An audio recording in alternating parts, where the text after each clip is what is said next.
Hello, नमस्कार। संकल्प ITI classes में आप सभी का स्वागत है। अपन जो चैप्टर पढ़ रहे थे उसका नाम है ट्रांसफॉर्मर।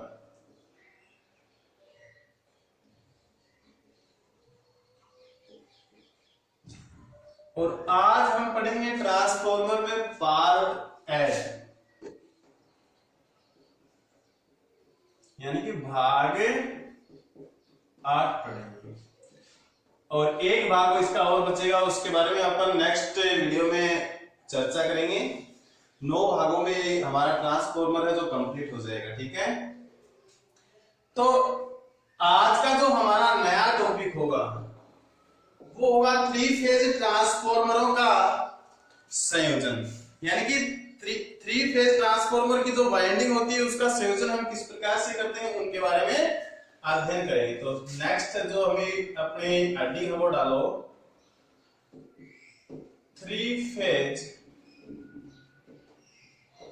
ट्रांसफॉर्मर। 3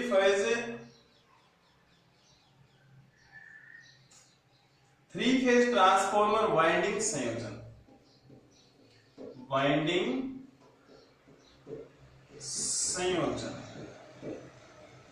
जो हमारे पास 3 फेज वाइंडिंग संयोजन है उसका संयोजन हम किस प्रकार से करते हैं इसके बारे में आज चर्चा करेंगे।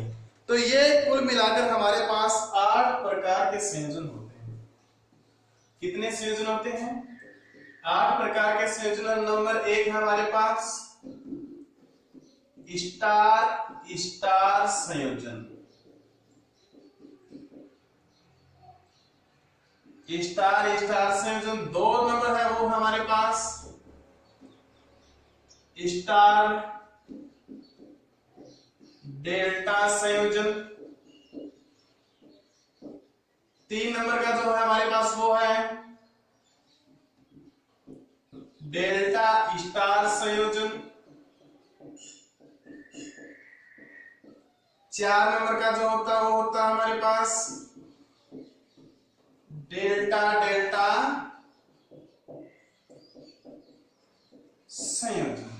ये जो 4 प्रकार के संयोजन है ये बिल्कुल एक ही या 2 ही संयोजन है, कोई ऊपर डिफरेंट होता है। एक तो स्टार होता है, दूसरा डेल्टा होता है। जो 5 नंबर का हमारे पास होता है वो होता है star inter star, star inter star तथा delta inter star.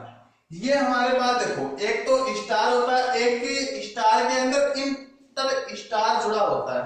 Inter star क्या होता है इसके बारे में अपन चर्चा करेंगे। इसके बाद में आता है वीवी संयोजन। वीवी संयोजन, इसकी जो वाइंडिंग होती है वो वी आकृति की होती है। ठीक है, इसके बाद में पढ़ेंगे डेल्टा संयोजित टर्शियरी संयोजन।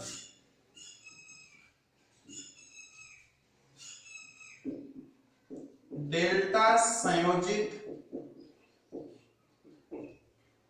टर्शियरी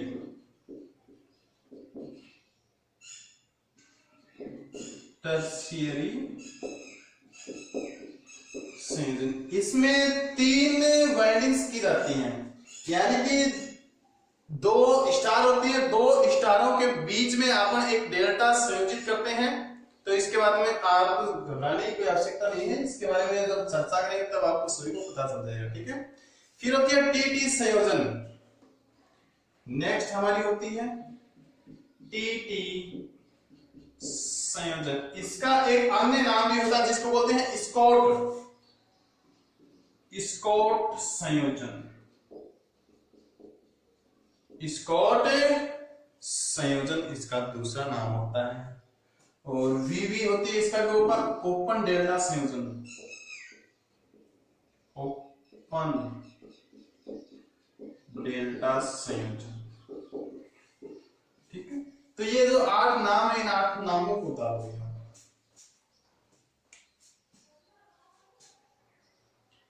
3 फेज ट्रांसफार्मर की जो वाइंडिंग को संयोजन होता है ये हमारे पास होता है एक होता है स्टार स्टार संयोजन, दूसरा होता है स्टार डेल्टा संयोजन, तीसरा होता है हमारे पास डेल्टा स्टार संयोजन, डेल्टा डेल्टा संयोजन, स्टार इंटर स्टार तथा डेल्टा इंटर स्टार संयोजन, वीवी संयोजन, डेल्टा संयोजित टर्शियरी संयोजन होता है, टीपी संयोजन जिसका दूसरा नाम होता है स्कॉट संयोजन होते हैं। इन सभी के बारे में अपन चर्चा करेंगे। और ये सारे के सारे ट्रांसफॉर्मर जो है वो 3 फेज पर कार्य करने वाले होते हैं, यानी 3 फेज ट्रांसफॉर्मर की जो वाइंडिंग होती है उसके बारे में अपन चर्चा करेंगे। तो हम पढ़ेंगे सबसे पहले स्टार स्टार संयोजन, यानी कि इसकी पहली वाइंडिंग है वो भी स्टार में होती है और जो सेकेंडरी वाइंडिंग होती है वो भी स्टार संयोजन में होती है। ठीक है, पहली वाइंडिंग और दूसरी वाइंडिंग दोनों देखो नॉर्मली हम स्टार संयोजन पढ़ते हैं वो कुछ इस प्रकार से पढ़ लेते हैं। ठीक है, RYB ये रंग है, कलर। ठीक है, अगर दूसरी अपने को पढ़नी होती है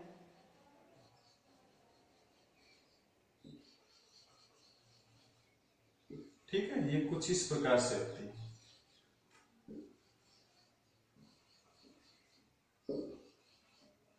ठीक है, सिंगल ही लपेटे हैं इसको, कभी डबल लपेटो समझ लो आप। ये इसका न्यूट्रल पॉइंट होता है।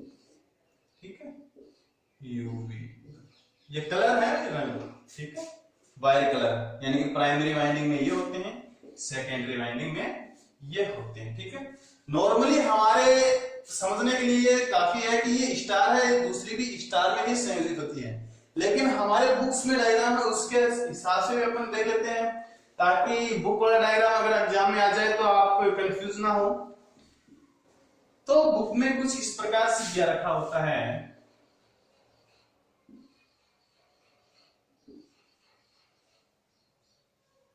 स्टार संयोजन में होता है ना,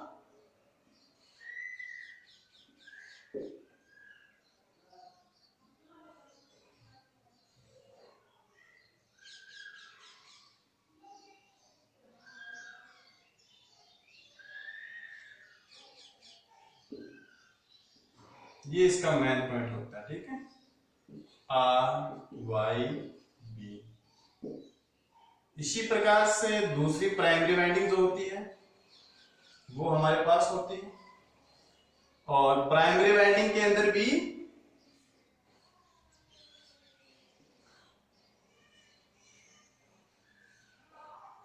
ये इसका मेन पॉइंट होता है, इसको इससे संयोजित किया जाता है। ठीक है,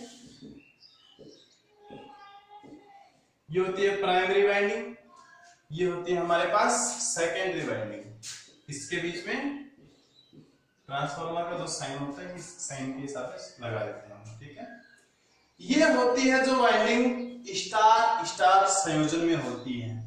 अपने को कहीं पे भी डायग्राम दिखा दे और आपसे पूछ लिया जाए कि निम्न में से स्टार स्टार संयोजन की वाइंडिंग है, तो अपने इस वाइंडिंग को ध्यान में रखें। अपने को इस स्थान पे ये वाली वाइंडिंग भी दे सकता है। ठीक है,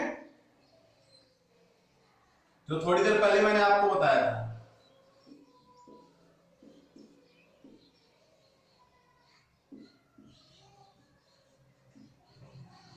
ये वाली वाइंडिंग भी दे सकता है। ठीक है, तो दोनों आपको समझ में आ गई होगी शायद। तो स्टार स्टार संयोजन, ये वाली वाइंडिंग भी स्टार में है, ये सेकंड वाली वाइंडिंग भी किसी में है, स्टार संयोजन में है। ठीक है, इसका ये वाला सिरा इससे जुड़ा होता है, दूसरा दूसरे से, और जो इसका दूसरा उसके दूसरे से जुड़ा होता है। ठीक है, और तीनों का कॉमन पॉइंट होता है ये होता है। ठीक है,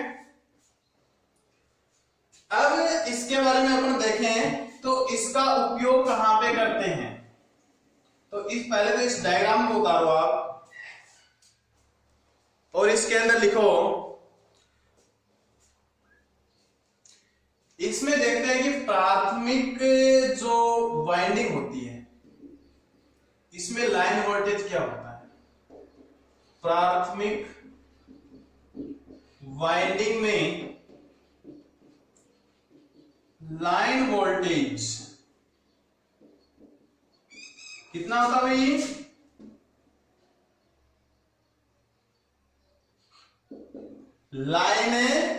लाइन वोल्टेज होता है। ठीक है, लाइन वोल्टेज VL होता है। और प्राथमिक के अंदर जो होता है फेज वोल्टेज वो कितना होता है, प्राथमिक वाइंडिंग में फेज वोल्टेज वो लाइन वोल्टेज का √3 गुना होता है, बटा √3 होता है। ठीक है, √3 भाग होता है किसका, लाइन वोल्टेज का। इसी प्रकार से देखेंगे अपन द्वितीयक वाइंडिंग में फेज वोल्टेज क्या होता है भाई, द्वितीयक वाइंडिंग में फेज वोल्टेज कितना होता है, द्वितीयक वाइंडिंग में फेज वोल्टेज होता है VL upon √3, VL upon √3 into K। और इससे पहले वाले वीडियो में आपको बताया गया था कि K क्या होता है, K होता है ट्रांसफॉर्मेशन रेशियो।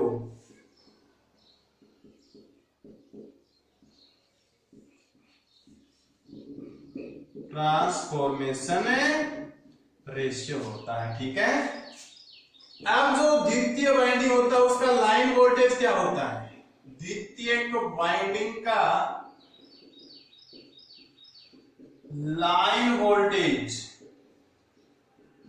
तो ये होता है दोस्तों √3 into V upon √3 into VL लिख सकते हैं इसको,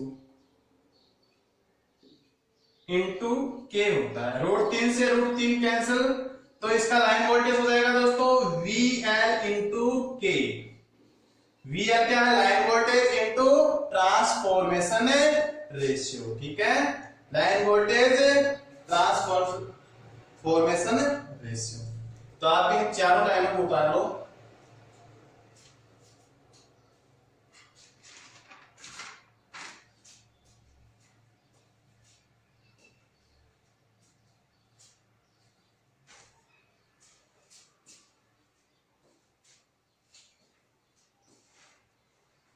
स्टार स्टार संयोजन होता है, स्टार स्टार संयोजन की जो प्राइमरी वाइंडिंग का लाइन वोल्टेज होता है वो होता है VL, फेज वोल्टेज होता है वो होता है VL अपन √3।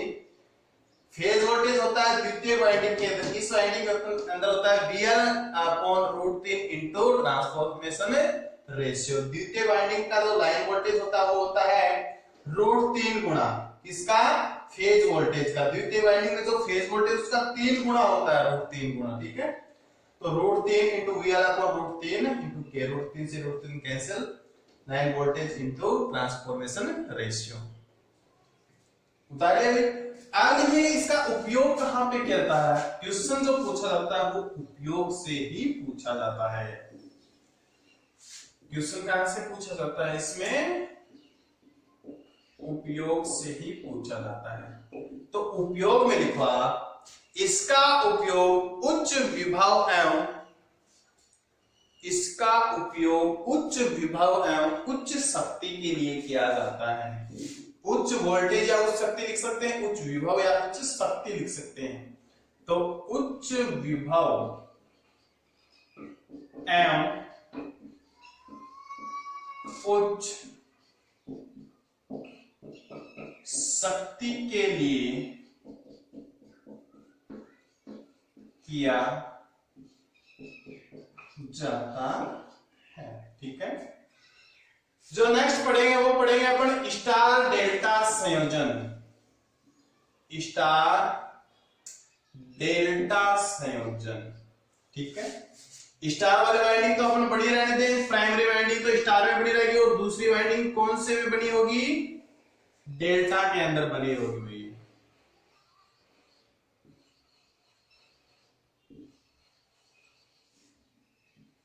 इसको आपस वाले को आपस में अपन कनेक्ट कर देंगे। ठीक है, जो आपस में होती है उसको आपस में अपन क्या कर देंगे, कनेक्ट कर देंगे। यहां से एक निकल जाएगी अपने पास, एक यहां से निकल कर आ जाएगा और एक यहां से। ये जो सिरा होता है इसको डायरेक्टली अपन कनेक्शन कर देंगे यहां से। ठीक है, तो ये हो जाएगा UV। ठीक है, यहाँ एक पॉइंट होता है, यहाँ एक पॉइंट होता है और तीसरा पॉइंट यहाँ होता है। ठीक है, और इसको अपन इस प्रकार से भी बना सकते हैं भी।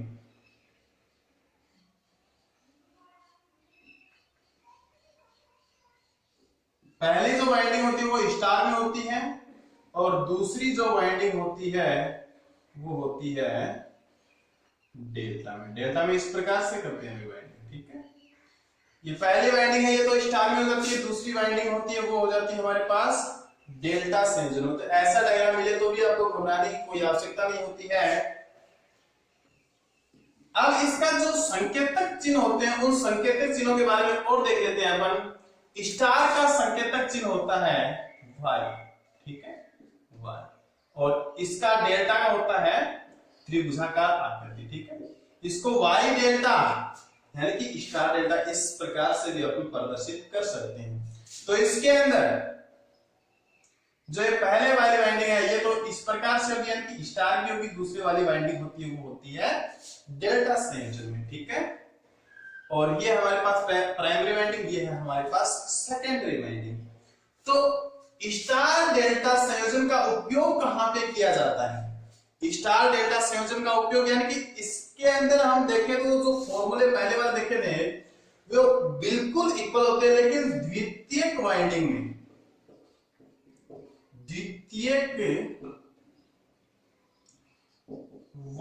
में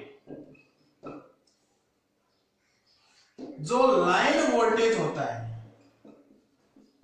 लाइन वोल्टेज होता है वो होता है √3 VL अपॉन √3 इंटू K होता है, ठीक है। VL अपॉन √3 इंटू K होता है। इसका जो उपयोग है, ज्यादातर उपयोग से ही क्वेश्चन पूछे जाते हैं, तो इनके जो उपयोग है उनको आप अच्छी तरह से याद रखना। उपयोग में लिखो, इसका उपयोग स्टेप अप पावर ट्रांसफार्मर में किया जाता है। स्टेप अप पावर ट्रांसफार्मर में किया जाता है। स्टेप अप पावर ट्रांसफार्मर में, स्टेप अप के स्थान पर उच्चायन ट्रांसफार्मर भी आ सकता है, उच्चायन शक्ति ट्रांसफार्मर, ठीक है। तो आप ये इसका तो उच्चारण कर लेंगे क्योंकि स्टेप अप को क्या बोलते हैं, स्टेप डाउन को क्या बोलते हैं। तो इसका उपयोग स्टेप अप पावर ट्रांसफार्मर में किया जाता है। इसके बाद अपन पढ़ेंगे वो होगा डेल्टा स्टार संयोजन, यानी कि जो प्राइमरी वाइंडिंग होगी वो तो हो जाएगी डेल्टा के अंदर और सेकेंडरी वाइंडिंग स्टार के अंदर, नेक्स्ट वाले के अंदर यही होगा, ठीक है। तो नेक्स्ट की जो हेडिंग है वो डालो, 3 नंबर की हमारे पास होगी डेल्टा स्टार संयोजन। डेल्टा स्टार संयोजन यानी कि इसकी जो प्राइमरी वाइंडिंग होगी वो तो होगी डेल्टा में और सेकेंडरी जो वाइंडिंग होगी वो स्टार संयोजन में होगी। तो डायग्राम आपको पता चल गया अभी। पहले तो अपन कौन सा डायग्राम बना देंगे, डेल्टा वाला बना देंगे, इसके बाद में स्टार वाला डायग्राम अपन बना देंगे, ठीक है। तो दोस्तों इसमें जो याद रखने वाली बात होती है वो होती है इसमें फेज वोल्टेज और लाइन वोल्टेज, ये दोनों को दोनों इक्वल होते हैं। फेज वोल्टेज और लाइन वोल्टेज दोनों के दोनों क्या होते हैं भाई, इसमें इक्वल होते हैं। तो इसका उपयोग कहां पे करते हैं अपन, तो देखो इसमें इसका उपयोग स्टेप डाउन पावर ट्रांसफार्मर में किया जाता है। पहले वाला का स्टेप अप में था, इसका स्टेप डाउन में हो जाएगा भाई। स्टेप डाउन पावर ट्रांसफार्मर में किया जाता है। स्टेप डाउन पावर ट्रांसफार्मर के अंदर कौन से संयोजन का, डेल्टा स्टार संयोजन का प्रयोग किया जाता है। इसके साइन भी चेंज करते हो भाई, डेल्टा है, डेल्टा है तो डेल्टा पहले लगा दो, इसके बाद में अपन स्टार लगा देंगे, तो ये हो जाएगा अपने पास डेल्टा स्टार संयोजन। वाइंडिंग बिल्कुल समझ में आ गई है। पहले वाली वाइंडिंग अपन डेल्टा की बना देंगे, दूसरी वाली वाइंडिंग जो होती है वो स्टार की बना देंगे, ठीक है। अब जो 4 नंबर पढ़ेंगे अपन, वो होगा हमारा डेल्टा डेल्टा संयोजन, यानी कि दोनों की दोनों कौन सी बनी होती हैं, डेल्टा की बनी होती हैं। एक बार भूल नहीं जाओ, इसलिए एक बार डायग्राम को वापस देख लेते हैं अपन।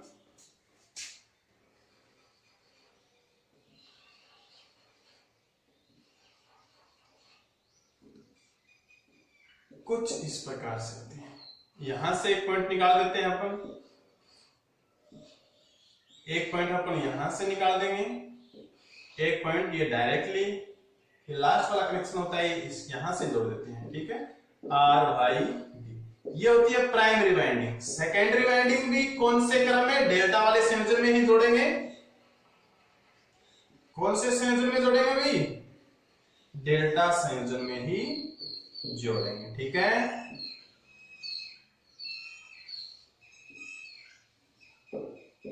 ये होती है हमारी प्राइमरी वाइंडिंग, ये हो जाएगी हमारी सेकेंडरी वाइंडिंग, ठीक है, यूबी डब्ल्यू। ये दोनों की दोनों डेल्टा संयोजन है, ये वाली भी डेल्टा के अंदर है और ये वाली भी अपने पास डेल्टा के अंदर है। तो जो डेल्टा डेल्टा संयोजन होता है, इसका उपयोग कहां पे करते हैं,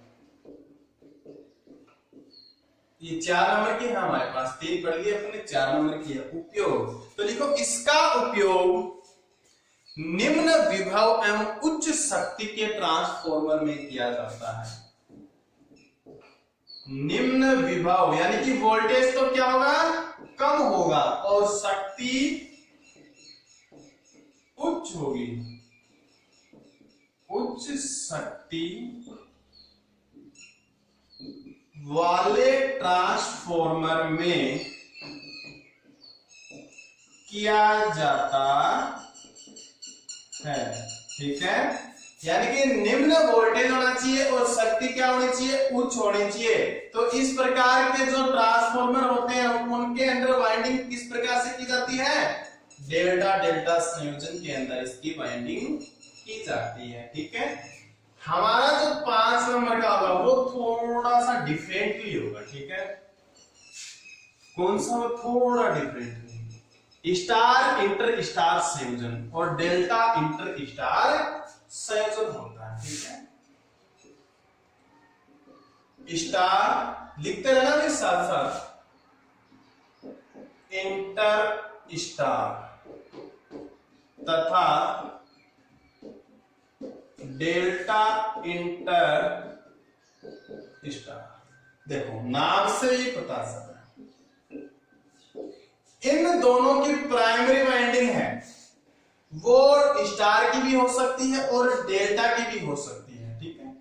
लेकिन जो सेकेंडरी वाइंडिंग है वो इनकी हमेशा होगी इंटर स्टार के अंदर। सेकेंडरी वाइंडिंग किसमें होगी, हमेशा इंटर स्टार के अंदर। इंटर स्टार क्या होता है, स्टार के अंदर एक अतिरिक्त वाइंडिंग और करना, उसे क्या बोलते हैं अपन, इंटर स्टार बोलते हैं। चलिए देखते हैं किस प्रकार से अपन इंटर स्टार करते हैं। पहले देखते हैं स्टार इंटर स्टार। पहली वाइंडिंग होगी अपने स्टार के अंदर,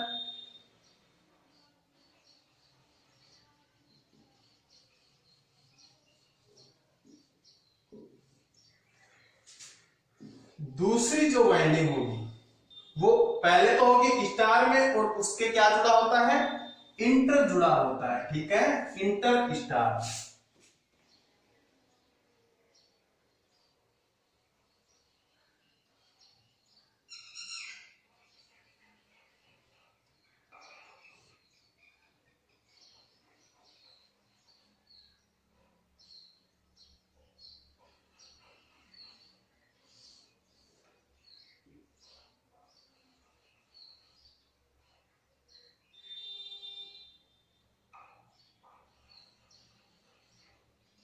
ये होती है, ठीक है।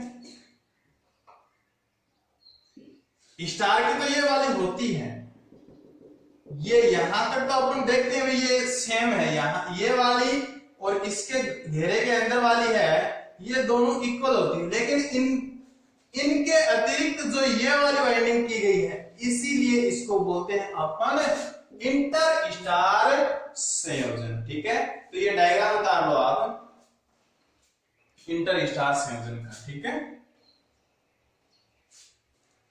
और डेल्टा इंटर स्टार जब होगा वहां पे अपन जो प्राइमरी वाइंडिंग है उसमें डेल्टा वाली वाइंडिंग कर देंगे। ठीक है, कौन सी वाइंडिंग कर देंगे? डेल्टा वाली वाइंडिंग अपन इसमें कर देंगे। ठीक है, ये लो डेल्टा वाली वाइंडिंग।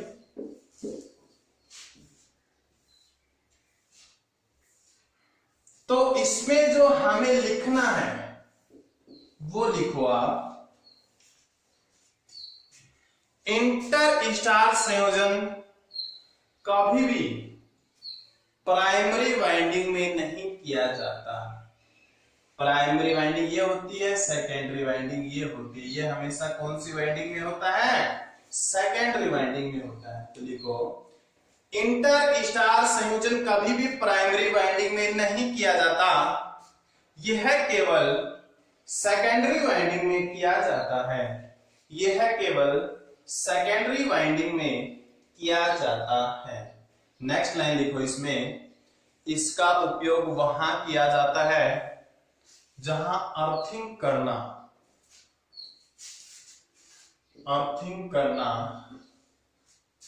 करना कोष्टक में लिख लो रेतीले एवं पहाड़ी क्षेत्रों में।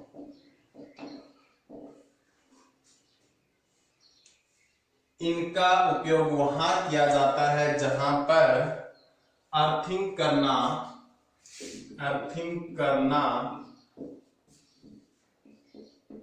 संभव ना हो। देखो जहां पे अपन अर्थिंग नहीं कर सकते, जैसे अपने टिल्ले होते हैं ऊंचे ऊंचे, वहां पर अपन अर्थिंग नहीं कर सकते हैं। बड़े बड़े जो पहाड़ होते हैं उनके ऊपर भी अपन अर्थिंग नहीं कर सकते हैं। तो उन क्षेत्रों के अंदर जो सेकेंडरी वाइंडिंग होती है वो ले लेते हैं हम अपने इंटर स्टार संयोजन के अंदर। कौन सी ले लेते हैं? इंटर स्टार वाइंडिंग हम प्रयोग में कर लेते हैं। कौन सी? Secondary winding. ठीक है, अब जो इसी में तीसरी लाइन लिखोगे वो लिखो, इसमें सेकेंडरी वाइंडिंग में चक्रों की संख्या,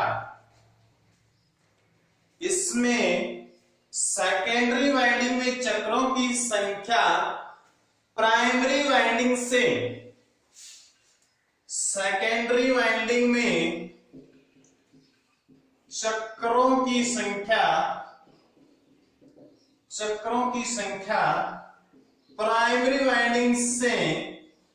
प्राइमरी वाइंडिंग से 15.6% अधिक होती है। इसमें सेकेंडरी वाइंडिंग में चक्रों की संख्या प्राइमरी वाइंडिंग से 15.6% अधिक होती है। ठीक है, यानी कि जो प्राइमरी वाइंडिंग होता है इसकी अपेक्षा सेकेंडरी वाइंडिंग में चक्रों की संख्या क्या होती है? अधिक होती है। ठीक है, इसमें लिखो इसे जिग जैग ट्रांसफॉर्मर भी कहते हैं। इसे जिग जैग ट्रांसफॉर्मर भी कहते हैं।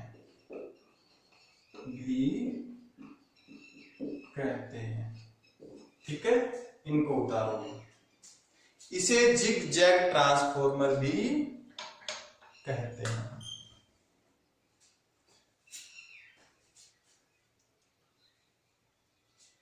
तो इसका उपयोग कहां पे करते हैं? जहां पे अर्थिंग करना असंभव हो वहां पे कौन सा संयोजन करते हैं? स्टार इंटर स्टार संयोजन या डेल्टा इंटर स्टार संयोजन करते हैं। इसकी जो सेकेंडरी वाइंडिंग होती है उसमें प्राइमरी वाइंडिंग की अपेक्षा लबेलों की संख्या कितने प्रतिशत अधिक होती है? 15.6% टर्न्स अधिक होते हैं। ठीक है, और इसका जो दूसरा नाम होता है स्टार इंटर स्टार संयोजन या डेल्टा इंटर स्टार, तो इसकी जो दूसरा नाम होता है वो zigzag transformer, zigzag transformer. देखो जिगजैग का साइन कैसा होता है, बिल्कुल जेड के जैसा होता है, और ये जो वाइंडिंग बनी होती है ये जेड के आकार की तो बनी होती है, इस प्रकार से बनी होती है, ये यहां से होकर यहां इस प्रकार से, तो ये जिग जैग जैसी आकृति होती है, इसलिए इसको जिग जैग ट्रांसफॉर्मर भी अपन बोल सकते हैं। नेक्स्ट जो हमारा होगा वो है वीवी संयोजन या ओपन डेल्टा संयोजन। वीवी संयोजन या ओपन डेल्टा संयोजन, देखो नाम से पता चला भाई इसकी आकृति वी जैसी होगी, यानी वी जैसी होगी, तो दो ही इसमें कॉइल प्रयोग की जाती है। जो हमारे पास 6 नंबर का वो दोस्तों है वीवी संयोजन या ओपन डेल्टा संयोजन, तो इसका नाम लिखो वीवी संयोजन, और इसका दूसरा नाम होता है ओपन डेल्टा संयोजन। ओपन डेल्टा संयोजन, देखो इसकी आकृति कैसी बनी होती है, बिल्कुल इजी आकृति होती है। अगर आप इनको एक बार भी देख लोगे और पढ़ाते वक्त बिल्कुल कंस्टेंट होकर देखोगे तो आपके बिल्कुल समझ में आ जाएगा।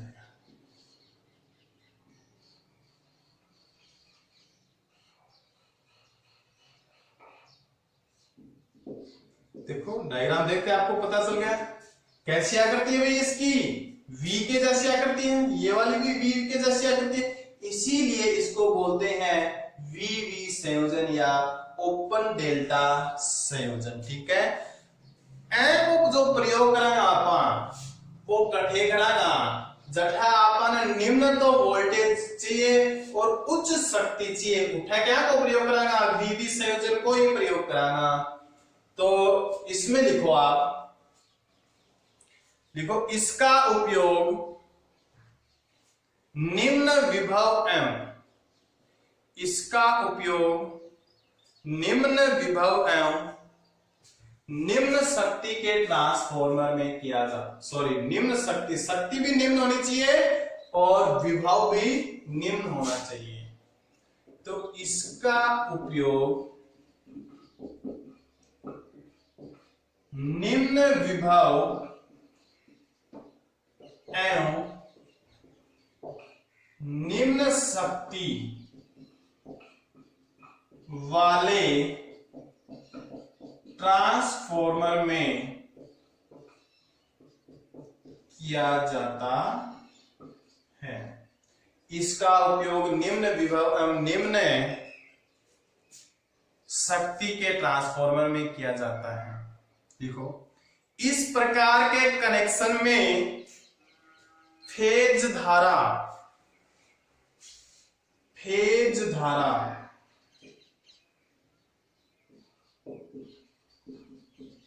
57.7%। देखो एग्जैक्ट तो ये होती है, और जो आपकी बुकों में दे रखी है वो होती है 58%। अगर 57.7%, 58%, 59%, 60%, ये चार ऑप्शन दे रखे हो तो अपने को करना होगा 57.7%। लेकिन अपनी जो बुकों के अंदर दे रखा वो क्या है, 58%। ठीक है, तो फेज धारा 58% होती है। तो ये जो छोटी वाइंडिंग होती है वीवी, देखो अपने को उच्च निम्न विभव चाहिए, निम्न शक्ति तो अपन जो नॉर्मली घरों में काम में लेते हैं तो वही तो लगाते थे।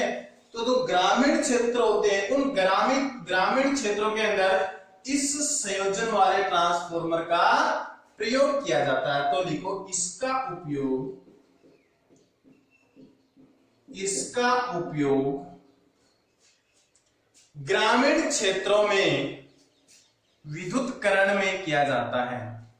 ग्रामीण क्षेत्रों में विद्युतकरण में किया जाता है।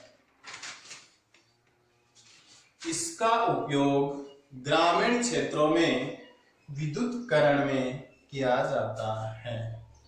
नेक्स्ट आती है हमारे पास टर्शियरी संयोजन या टर्शियरी कनेक्शन, ठीक है। 7 नंबर है हमारे पास टर्शियरी संयोजन। देखो आपको बिल्कुल विस्तार से पढ़ाया जा रहा है, ठीक है। 7 नंबर पे अपने पास है टर्शियरी संयोजन। देखो इसकी प्राइमरी वाइंडिंग और जो सेकेंडरी वाइंडिंग होती है वो दोनों की दोनों स्टार में बनी होती है। देखो इसकी ये वाली होती है इसकी प्राइमरी वाइंडिंग,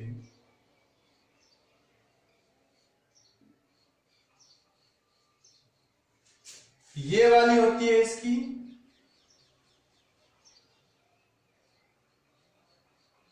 सेकेंडरी वाइंडिंग। तो आप कहोगे कि सर ये तो स्टार स्टार, हाँ ये दोनों तो स्टार स्टार है, लेकिन टर्शियरी इसको किस लिए बोलते हैं उसके बारे में अपन चर्चा करेंगे। ये जो इसका न्यूट्रल पॉइंट है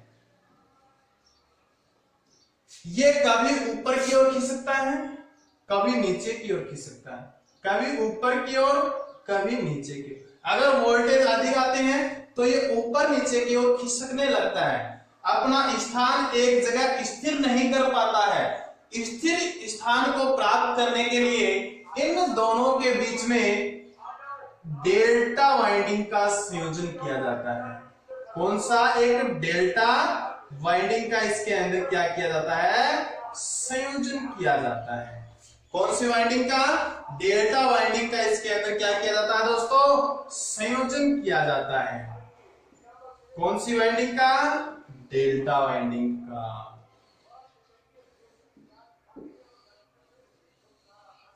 ये होता है अपने, और इस डेल्टा वाइंडिंग का जो प्रयोग अपन करते हैं यही वाइंडिंग और इसी कारण इसे बोलते हैं टर्शियरी संयोजन। टर्शियरी संयोजन, ठीक है। तो डायग्राम को देखते हैं, पता लग जाएगा कि टर्शियरी संयोजन कौन सा है। और टर्शियरी संयोजन का उपयोग क्यों करते हैं? क्योंकि इसका जो केंद्र बिंदु है इसको स्थिर करने के लिए टर्शियरी वाइंडिंग का प्रयोग किया जाता है। तो इसमें लिखो, जब स्टार संयोजन में न्यूट्रल बिंदु खिसक जाता है, जब स्टार संयोजन में न्यूट्रल बिंदु खिसक जाता है तो उसे रोकने के लिए इसके बीच एक डेल्टा संयोजन किया जाता है। इसके बीच एक डेल्टा संयोजन किया जाता है जो हमारे बिल्कुल सामने है, ठीक है। नेक्स्ट जो है वो होगा हमारा टीटी संयोजन। टीटी संयोजन, और जिसका दूसरा नाम होता है स्कॉट संयोजन।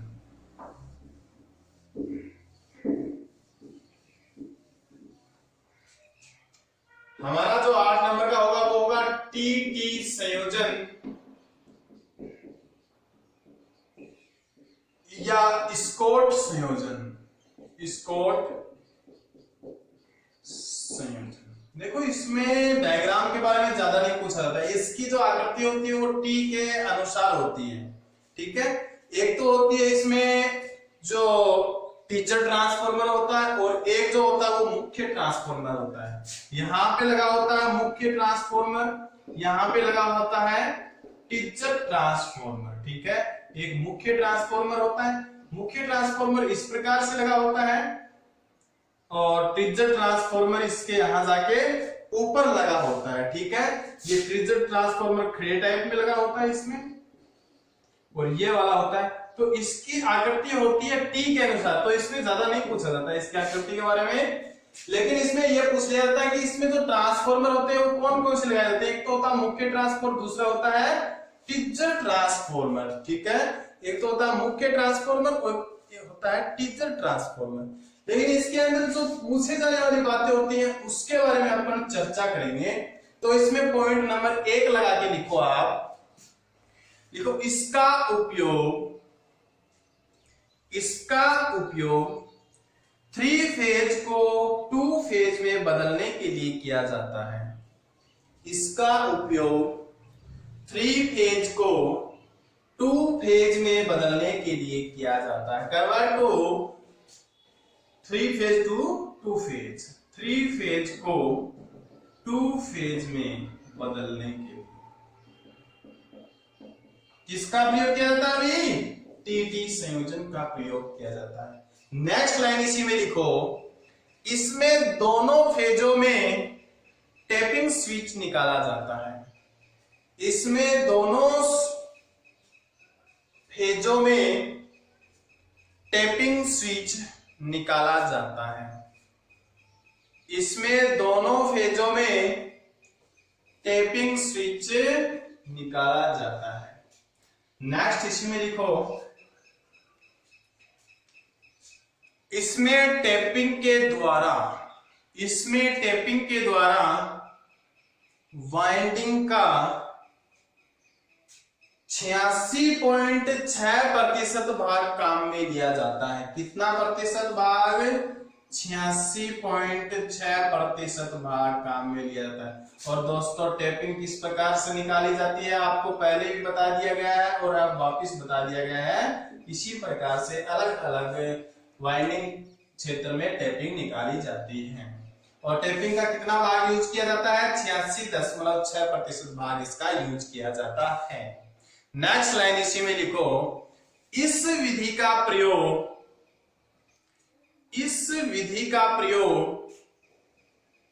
टू फेज पर कार्य करने वाली विद्युत भट्टी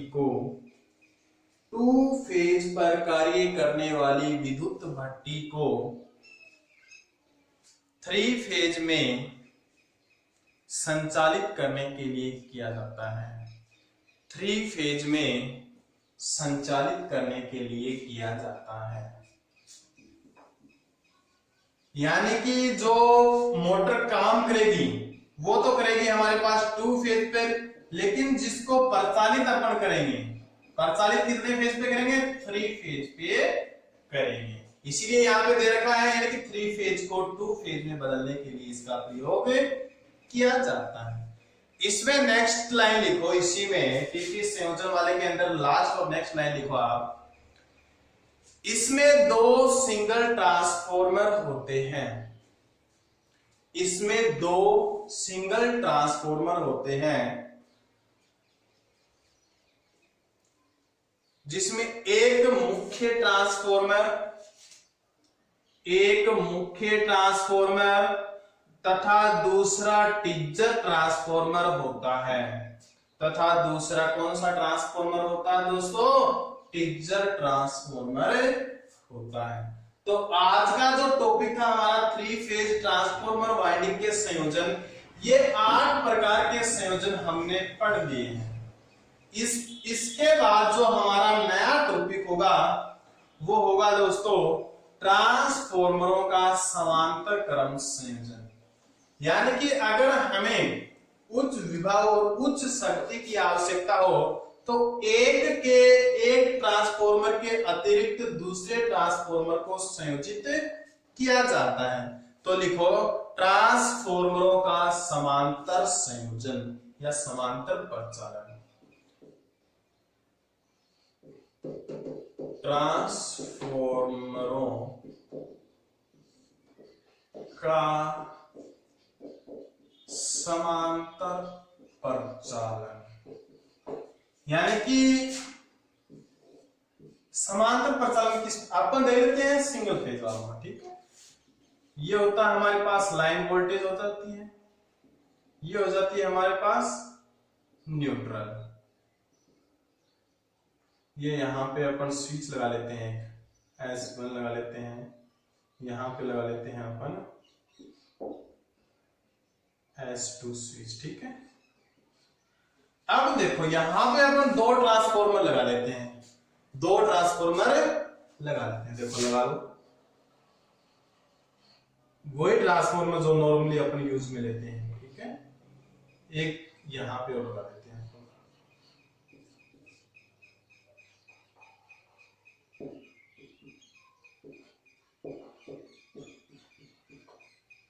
तो 220 वोल्टेज है और 1 केवी है। ठीक है,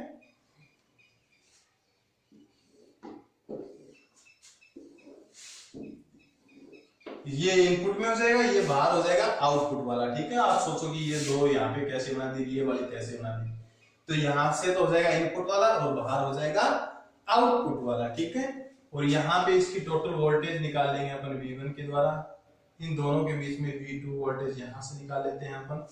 अब इसका संयोजन किस प्रकार से करते हैं अपन। ठीक है, दोनों के बीच में क्या लगा देंगे, एक स्विच लगा देते हैं।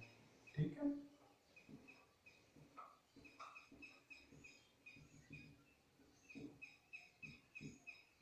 ये होता है हमारा स्विच होता है।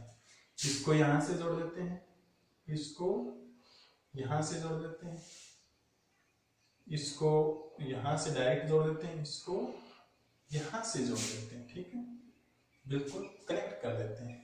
इसी प्रकार से इसको यहां से, इसको यहां से, इसको यहां से, इसको यहां से। ठीक है, इस प्रकार से संयोजन किया जाता है। लेकिन इन दोनों ट्रांसफॉर्मरों को संयोजित करते समय हमें किन किन बातों का ध्यान रखना चाहिए। ये डायग्राम इतना महत्वपूर्ण नहीं होता है जितना महत्वपूर्ण इनकी जो शर्तें होती हैं। ठीक है, तो किन किन शर्तों को ध्यान में रखते हुए इस ट्रांसफॉर्मरों को संयोजित किया जाता है, कौन से क्रम में, समांतर क्रम में। तो जो चार शर्तें हैं उन चारों शर्तों पर अपन चर्चा करेंगे। तो नंबर 1 लिखो आप, समान वोल्टेज, समान वोल्टेज, यानी कि अगर समान वोल्टेज, अगर यहां पे इसको 220 वोल्टेज मिल जाए तो नेक्स्ट वाले को भी 220 वोल्टेज ही मिलना चाहिए। ये नहीं है यहाँ पे 440 वोल्टेज वाला ट्रांसफार्मर लगा दिया, यहाँ पे 220 वाला, लेकिन इसकी स्ट्रेंथ, शक्ति जो होती है, वो पावर जो होती है, वो दोनों समान होनी चाहिए। ठीक है, समान आवर्ती। नंबर 2 होता है समान आवर्ती। अगर इसको 50 हर्ट्ज है तो इसको भी 50 हर्ट्ज ही होनी चाहिए। फेज क्रम समान होना चाहिए भाई, फेज क्रम समान होना चाहिए, यानी कि फेज क्रम अगर 90 डिग्री का फेज अंतराल है तो इसमें भी 90 डिग्री, अगर इसमें 120 है तो इसमें भी 120, यानी कि फेज क्रम बिल्कुल क्या होना चाहिए, इक्वल होना चाहिए। नंबर 4 होता है प्रति इकाई इंपीडेंस समान होना चाहिए, प्रति इकाई इंपीडेंस समान होना चाहिए। प्रति इकाई इंपीडेंस समान होने का मतलब क्या होता है दोस्तों, इसका मतलब ये होता है इसका इंडक्टिव रिएक्टेंस और जो प्रतिरोध का अनुपात होता है वो बराबर होना चाहिए। ठीक है, इंडक्टिव रिएक्टेंस और प्रतिरोध का मान क्या होना चाहिए, बराबर होना चाहिए। तो आप ये चारों पॉइंट उतारो, इसके बाद में इसका अर्थ जो होता है XL/R, इसको भी उतारो।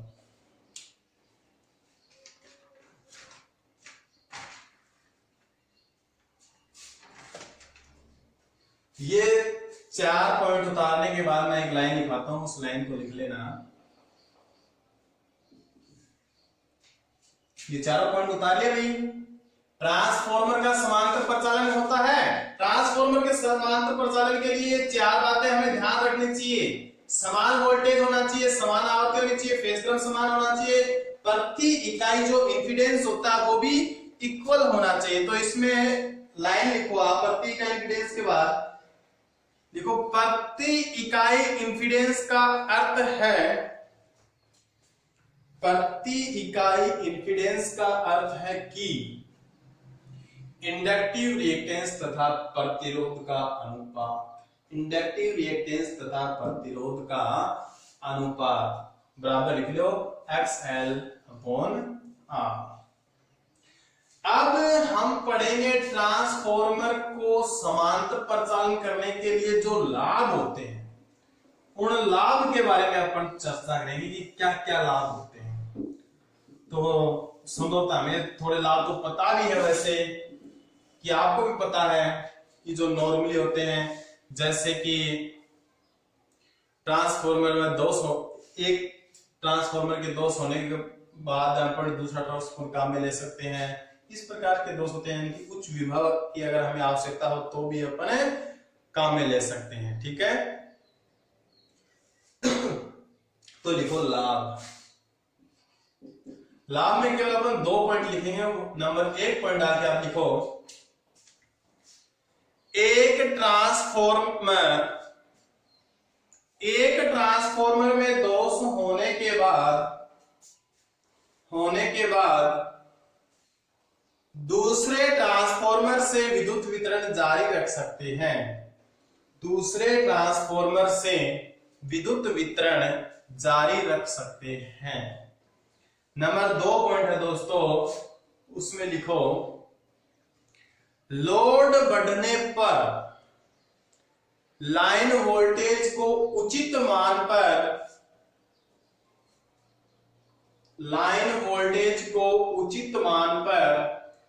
लोड बढ़ने पर लाइन वोल्टेज को उचित मान पर बनाए रखता है। लोड बढ़ने पर लाइन वोल्टेज को उचित मान पर बनाए रखता है। तो ये होता है दोस्तों हमारा ट्रांसफॉर्मर का समांतर प्रचालन। इसके बाद में जो पढ़ेंगे अपन वो पढ़ेंगे ट्रांसफॉर्मर की क्षतियां। तो उसको लेके आएंगे नेक्स्ट क्लास के अंदर, नेक्स्ट वीडियो के अंदर। तो आज के लिए दोस्तों इतना ही काफी है। धन्यवाद।